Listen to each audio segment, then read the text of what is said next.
news tonight, emergency veterans say they are seeing more dogs coming in after ingesting marijuana. What harm it could do to your pet. Plus, President Trump declared a national emergency Friday to fund the border wall. How a local senator is responding. Good evening and thank you for joining us. I'm Brittany Schaefer. Higher than average temperatures hitting central Massachusetts Friday. The spring-like weather melting a lot of snow. Let's send it over to meteorologist Pamela Gardner to see what we can expect this weekend.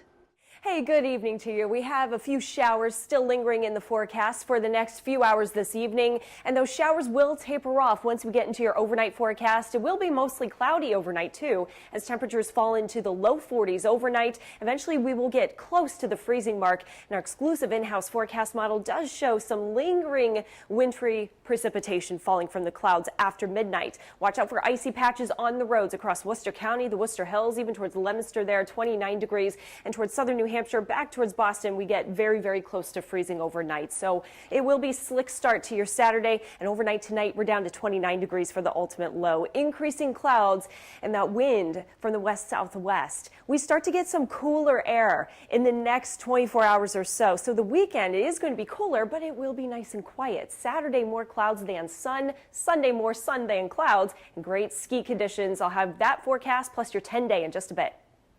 Veterinarians in the area say they are seeing more dogs coming in after ingesting marijuana. And while it most likely isn't fatal, they say it could pose some long-term complications to your pet. Our Chandler Walsh has the story. Veterinarians at the Foster Hospital for Small Animals at Tufts University are treating more dogs for marijuana toxicity since the state legalized recreational use. ER vet Liz Rosansky says they see 20 to 25 cases a month and aren't sure if it's a growing issue or if owners are just being more honest. Because there's marijuana products out there, it's easier for people to come by, and I think sometimes, particularly for some of them, they forget they have it in their purse or in their backpack, and then the dog goes in there and grabs that. Though it's rarely fatal, Rosansky says they're concerned about the long-term effects and complications. She says most dogs are back to normal in a day or two, but symptoms vary. People notice the dog's not themselves. Their pupils look usually dilated, a little funny. The animal is very sleepy but hyper responsive, so if you call their name, they're really startled, and they'll often be dribbling urine. Paw Steps Veterinary Clinic in Northbridge is preparing for a possible uptick in affected dogs in the next several months. Veterinarian Catherine Claunch says they've seen cases where dogs have ingested their owner's marijuana.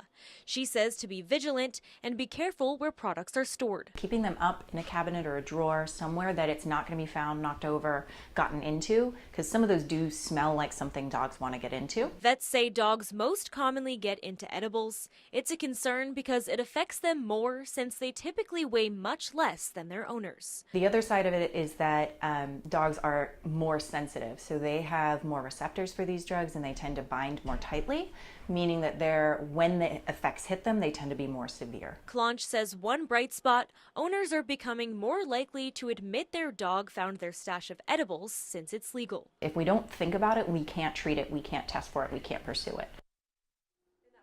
Walsh reporting.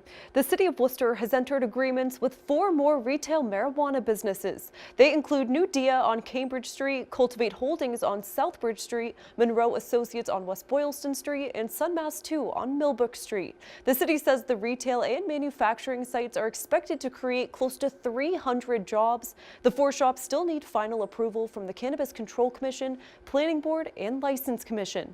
This would bring the total number of retail stores in the city to 13. By state law, the city is required to allow 15. President Donald Trump declaring a national emergency this morning to get up to $8 billion for his border wall. The president claimed America is suffering an invasion of drugs, gangs, and people, making it necessary to go around Congress and access money for other programs. In central Massachusetts, State Senator Michael Moore says that's not how our government should work. Our Olivia Lemon has more. Olivia? Brittany, the president did acknowledge that Congress set enough money aside in the government funding bill for ports of entry, but he says about $1.4 billion is not enough for border barriers, and he wants almost $8 billion to build a wall. I'm going to be signing a national emergency, and it's been signed many times before. Presidents have declared almost 60 national emergencies in the last 40 years. 31 are still in effect. Political scientist Erica Cornelius-Smith says she's never seen a national emergency declared over a domestic issue like border security. Usually we see them in relation to issues overseas with hostile governments or foreign states. So we have emergency declarations right now involving Syria or Zimbabwe or North Korea. The assistant professor at Nichols College says she understands the president may be frustrated at how slow-moving the process can be to get the money he needs for border security, but calling for a national emergency is not necessary. Friday, President Donald Trump made the move in order to get up to $8 billion for his border wall. I want to do it faster. I could do the wall over a longer period of time. I didn't need to do this, but I'd rather do it much faster. We'll probably see fairly quickly some kind of challenge in at least one of the federal courts, maybe multiple challenges in court. State Senator Michael Moore says regardless of what the president thinks of the process, everyone is supposed to work together in a democracy. You've got the president, you've got the U.S. Senate, the U.S. Congress. Those three entities are supposed to come together for a compromise, and this is not a dictatorship. And they're supposed to agree on the funding of these projects. Moore says this sets new precedents for future presidents. What happens, okay, when President Trump is out of office, and now you have a president come in that declares that we have a national emergency or crisis as far as health care, or that with gun control. Now they can use this precedent and move it towards that direction. Trump says he's ready to fight for the wall, even if it's brought to court. It's a great thing to do because we have an invasion of drugs, invasion of gangs, invasion of people, and it's unacceptable.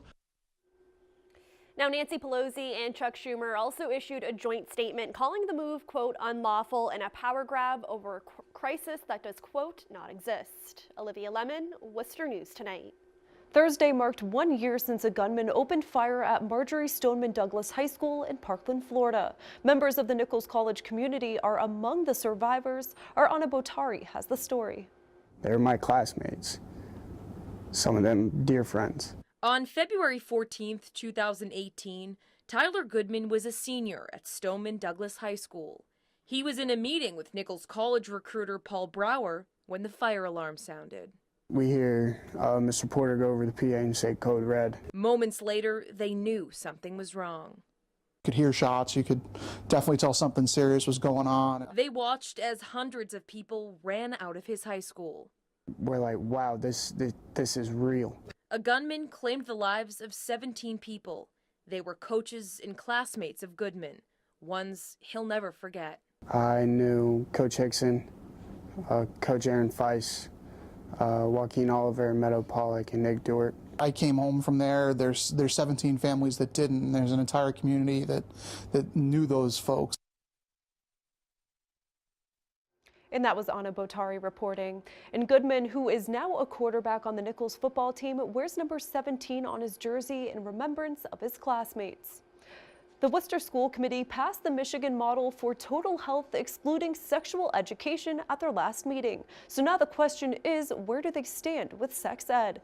Mayor Joseph Petty says he doesn't believe the Michigan model provided the curriculum they need in Worcester. He says the difficult part is choosing one everyone will agree on without crossing religious or cultural boundaries. They will take action once the Department of Education's health curriculum recommendations are released.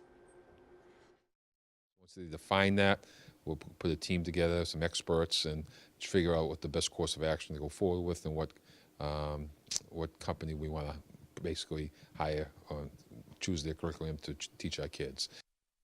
And Mayor Petty says sex education was cut about 2 years ago and says it's currently an elective in the high school. The Worcester Senior Center hosts a holiday concert for dozens of seniors on Friday. Jerome Riley, a former member of the Platters, sang Valentine's-themed songs, and the audience was loving it with many singing and dancing along. Riley sang some of the Platters' big hits like Only You, Smoke Gets in Your Eyes, and Beyond the Sea. Riley says music is something people of all ages can enjoy and celebrate. Music soothes the soul. It calms the savage beast. Thanks to wonderful people like this young lady, they're keeping it alive. And we're bringing it to senior centers like Worcester. It's just a wonderful Valentine's event. So it was a good turnout. I think about 100 people. And the event was sponsored by Griswold Home Care.